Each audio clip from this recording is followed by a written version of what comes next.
Hvaljen Isus i Marija.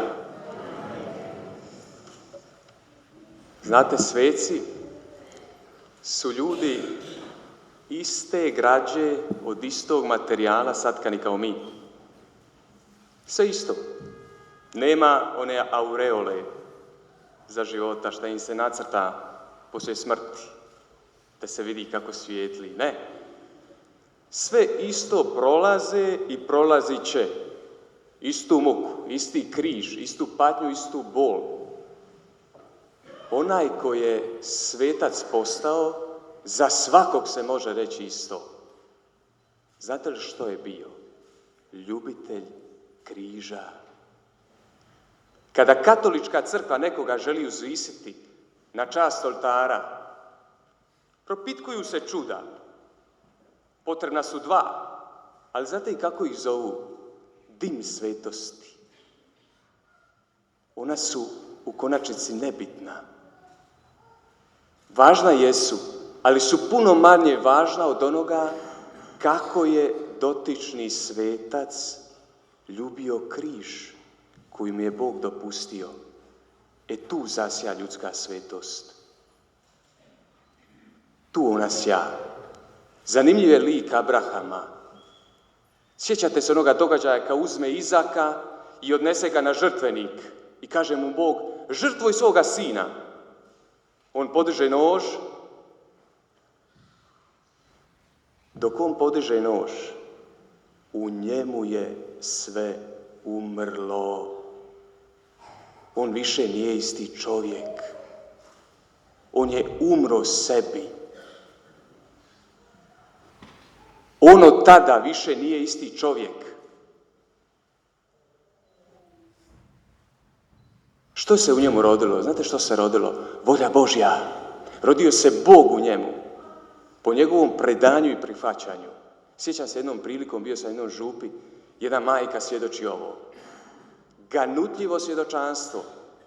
Maleni sin od 10 godina, u mjesec dana, od 11. do 12. mjeseca, 8 puta na operaciji stopala. Stopalo je postalo kože mrtvačke, više nema nikakvog mogućnosti liječenja. Ona grca suze u boli i žalosti. Sastaje se konzilij liječnika, što ćemo? 8 puta u mjesec dana ga operiramo. Bila je jedina mogućnost još kad će amputirati nogu, tu malenu nogicu. Moli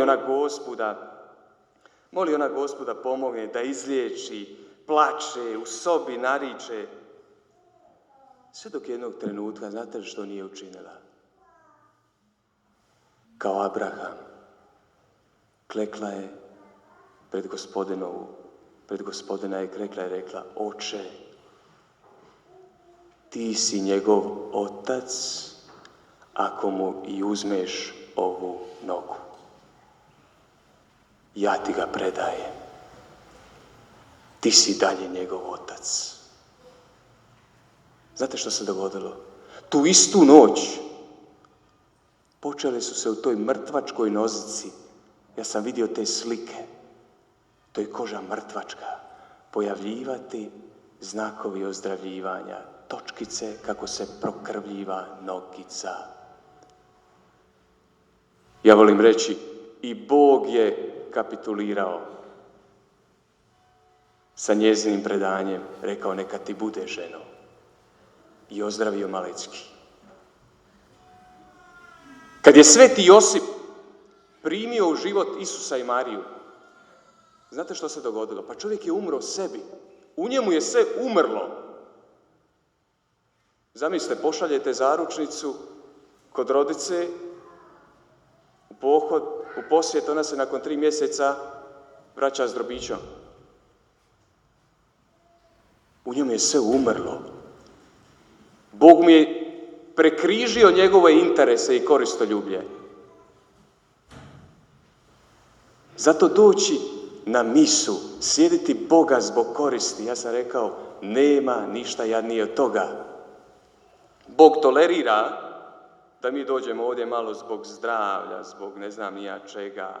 To je sve dopušteno i važno, Ali ako je to glavni motiv, nema ništa od toga. Znate li koliko je pitanja Isus postavio u Evanđelju?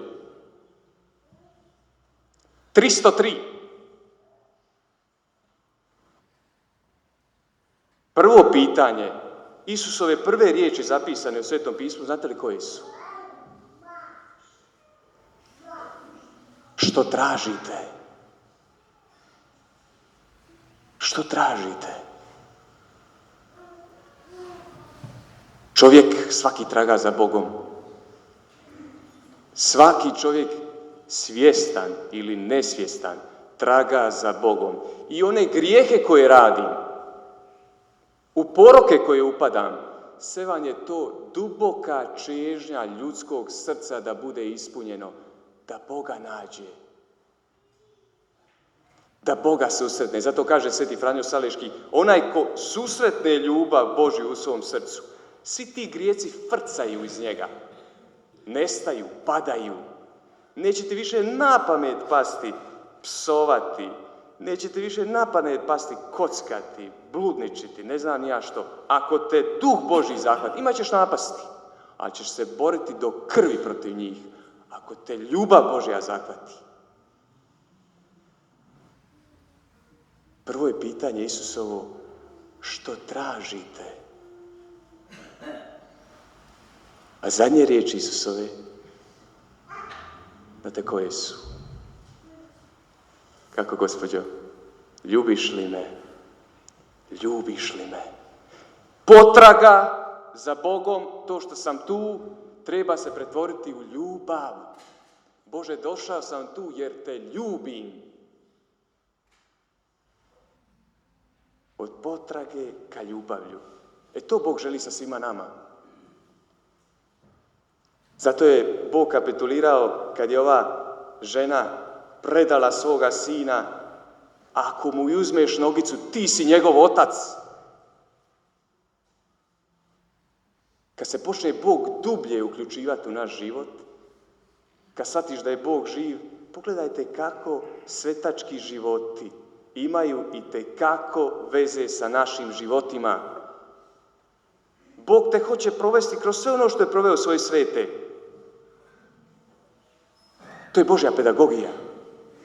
Tako Duh Božji posvećuje ljudsko srce.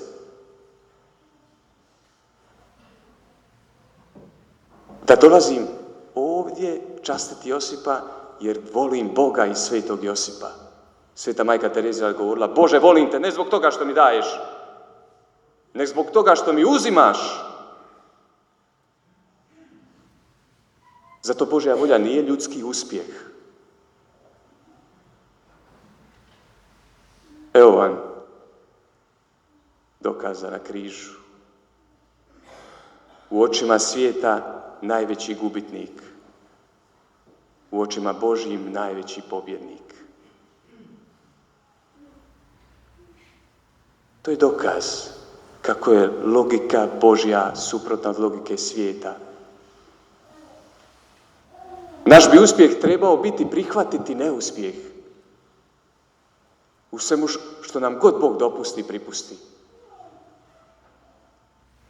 Ste vidjeli danas u Evanđelju?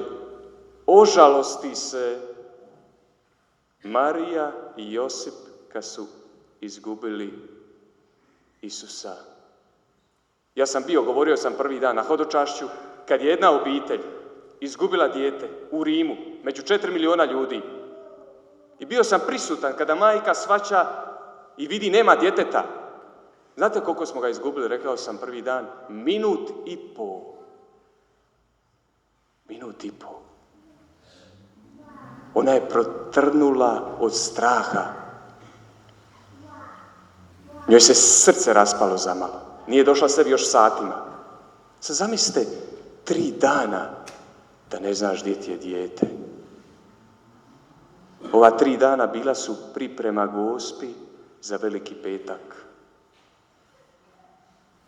Njezino srce je tada već probao mač boli. Vidite kako su one osjetili sve što i mi osjećamo. I bol gubitka djeteta, i bol bolesti, nestanka, sve.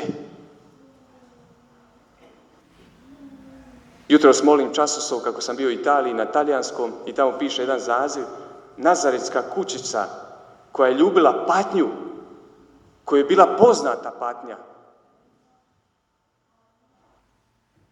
Zato odsustvo Isusa, Krista iz našeg života vam je prisustvo žalosti. To vam je živa istina. Znate, nedavno sam čuo jedan vrhunski citat. Jedan svećenik mi je rekao, što vam je ispovijed?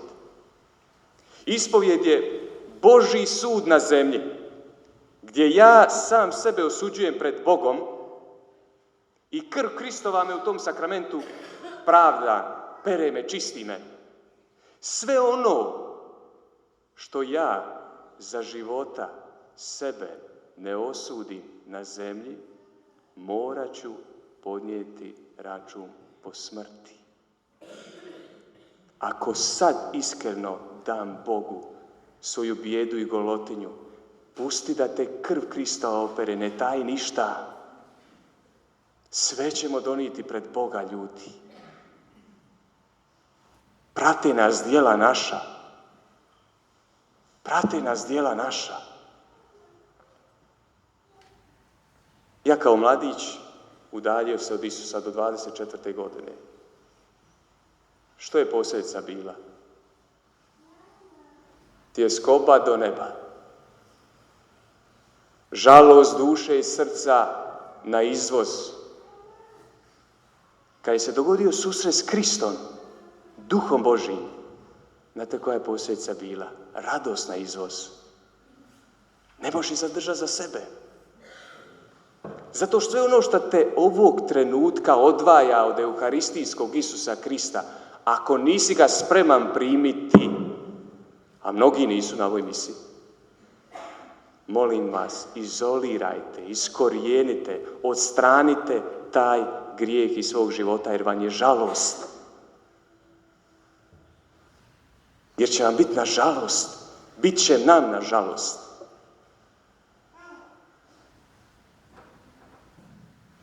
Sveti Josip što ima u ruci ovdje gore? Što ima u ruci? Jel vidite? Isusa i koji cvijet? To je simbol čistoće. Zamislite koliko je danas u svijetu kao nikada napadnuta čistoća od odijevanja do ponašanja. Zato Bog izdiže njegovu figuru da učvrsti narod svoj kršćanski u toj čudesnoj, divnoj kreposti. Ona je kao snaga neviđena. Ko živi u čistoći za Boga i pred Bogom, to vam je ko vulkan u sebi. To je sila, snaga da živiš za Boga i za duše. Molimo to od njega da nas danas isprosi, da zamrzimo svaku nečistoću i razvrat. I zadnja stvar koju s vama želim podijeliti, Sveti Josip je zaštitnik dobre i svete smrti. Što bi to po vama bila dobra smrt? Umrit u snu, jel?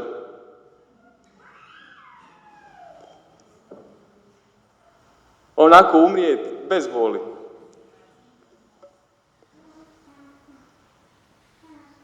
Nema to nikakve veze sa dobrom smrti umrijeti u snu.